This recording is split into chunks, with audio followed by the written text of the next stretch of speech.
Salvete omnes. Greetings and welcome to Latin 101 Online. This entirely online elementary Latin course provides an introduction to the basic grammar and vocabulary of the Latin language, in addition to many important people and cultural institutions that inhabit the ancient Roman world.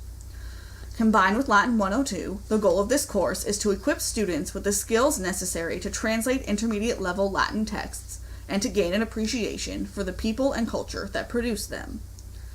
The entirely online format of this course provides some advantages and some disadvantages. One advantage is that it provides a constantly present platform with which students can interact with their classmates and instructor.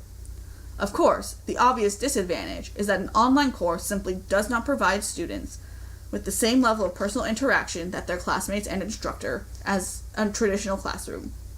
However, as will be discussed at greater length below, we will make a great effort to simulate all interactions of a brick-and-mortar classroom to produce a similar community online. Now for a bit about me.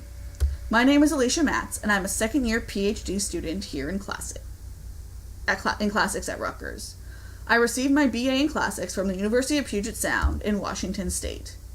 My primary research interest is in Latin epic poetry, particularly the poetry written under the Emperor Augustus. My favorite poem is Virgil's Aeneid. I also really enjoy researching how the classics have influenced science fiction and modern fantasy. I started learning Latin in 8th grade, and I've been studying it for 11 years. Alright, enough about me. Let's talk a little bit about why people study Latin. It's helpful at the outset to ask ourselves why we are going to put in the time and effort to learn this complex, highly inflected language that in the modern world is spoken by virtually no one. I mean, it's been 2,000 years since these words were spoken.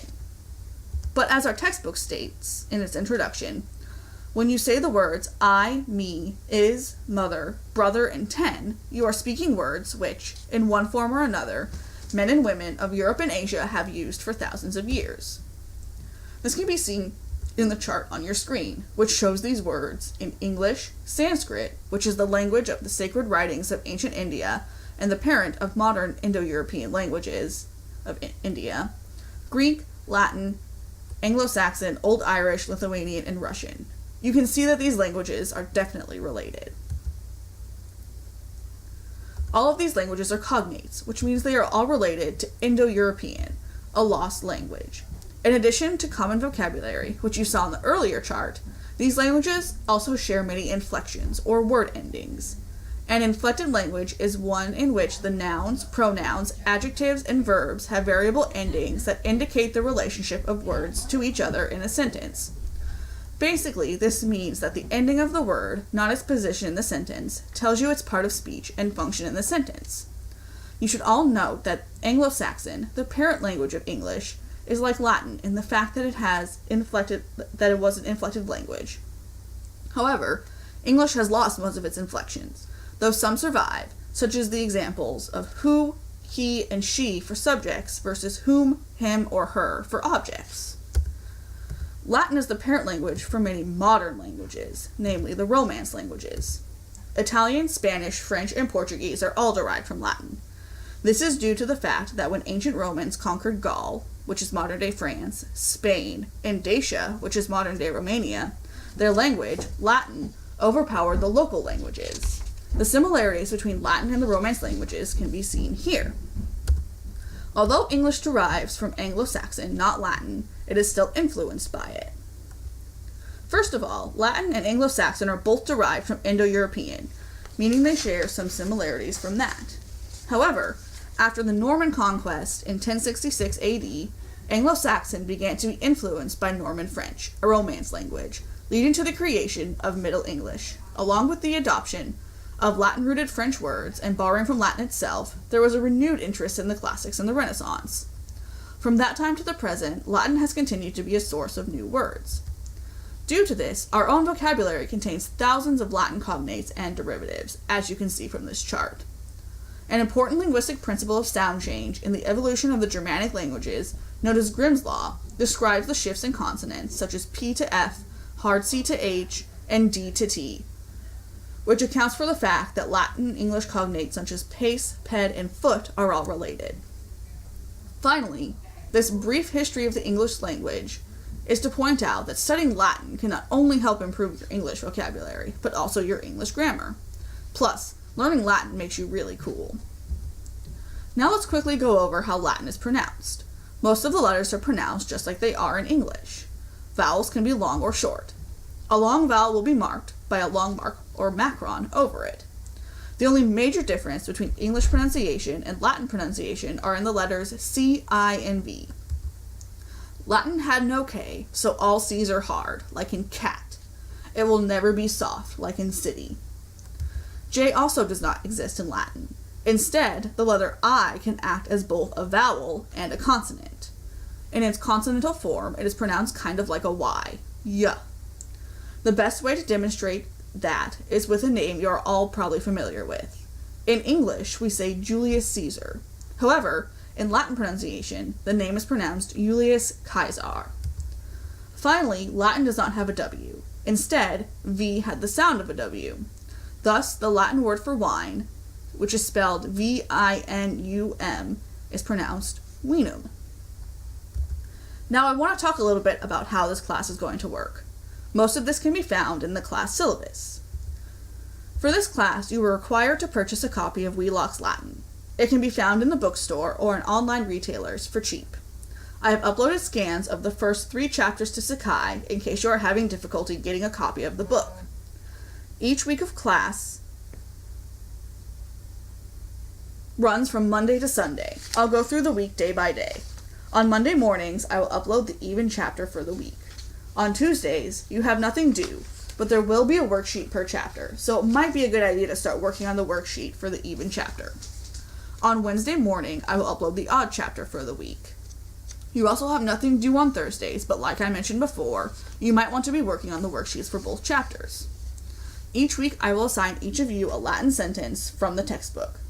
I will post what sentence you will be doing this week as an announcement on Sakai on Wednesdays. By Friday at 11:59 p.m., I would like you to post the best translation you can come up with for your assigned sentence on the class forum. In addition, I will also expect you to parse, and we'll get into what parsing is in a minute, each word of the sentence in your post. These forum posts will act as a substitute for in-class discussion, and therefore will be used to calculate your participation in the course. Feel free to help your fellow students out with their sentences in the comments on their forum posts. There will be a quiz each week on both the chapters assigned for the week. Quizzes will be on grammar and vocab from both chapters. While we will go over grammar extensively in the videos, it is going to be up to you to learn vocab on your own. I suggest a lot of flashcards. I will upload this quiz by midday Thursday and expect it to be completed by 11:59 p.m. on Saturday. The quiz will either be through Sakai or a Google form. Finally, both worksheets for the week are due by 11:59 p.m. on Sunday. The grading breakdown for all these assignments can be found in the syllabus. Each quiz will be worth 10 points, as well as each worksheet. There will be 2 hour-long tests, one during week 6 and the next during week 11. Both of these tests will be worth 100 points, for a total of 200 points. You will also have an in-person final, which will be scheduled via the Rutgers standard final schedule. A week-by-week breakdown of subjects to be covered can be found in the syllabus. It is very important to remember that you must complete every component to receive a grade, and all deadlines are firm. If you know in advance something will interfere with your ability to do your work, work ahead as much as possible. While there is a deadline for an assignment almost every day of the week, feel free to complete and submit assignments at any time up until the deadline. Of course, emergencies do happen and can inhibit your progress in the course, and if that is the case, please let me know as soon as possible. Now, let's get into what parsing is. Before, I mentioned that you will be asked to parse every word in a sentence. What I mean by parsing a word is giving me everything you know about the word. Here is a list of what I want for each part of speech. If asked to parse a noun or adjective, please give its gender, case, or number. You'll learn more about what those are in Chapter 2. If asked to parse a pronoun, please give its gender, case, number, and antecedent, which is the word it's referring back to. If asked to parse a verb, please give its person, number, tense, mood, and voice. You'll learn all about those in the video I will post on Wednesday. If asked to parse a preposition, please give the case that the preposition is taking in this instance. And finally, for everything else, conjunction, adverb, whatever, please just identify its part of speech. I would also like to know how the word is functioning in the sentence, whether it's the subject, object, etc. I've uploaded to resources a document titled Parsing and Identifying Instructions, which gives a more detailed description of what I'm looking for. There is a lot on there that won't be covered until later in the semester, so don't let it intimidate you. Finally, I just want to say that I know the idea of learning a different language, especially one that sounds as complicated as Latin, can be scary. If you have any questions or are concerned about anything, never hesitate to contact me. My email address is alicia.matz@rutgers.edu. I also have an office on College Ave in the new academic building. It's on the 6th floor of the west wing of the building, room 6178. I will also have office hours, either in person in my office or via video chat. These will be Mondays 3 p.m. to 4 p.m. and Thursdays 1:30 p.m. to 2:30 p.m. However, if you are struggling, don't hesitate to contact me via email. In lieu of translation sentence this week, I would like you all to post an introduction about yourself in the forum. Please include your name, year in school, major, any languages you know, and your favorite superhero. Please have this posted by Friday at 11:59 p.m. There will also be a worksheet for Chapter 1, and I will post the video for Chapter 1 on Wednesday. Please read Chapter 1 in your textbook before watching the video. Alright, that's it for this video. If you have any questions, email me. I'll post a video for Chapter 1 on Wednesday. Please read the chapter in your textbook before then. Valete omnes.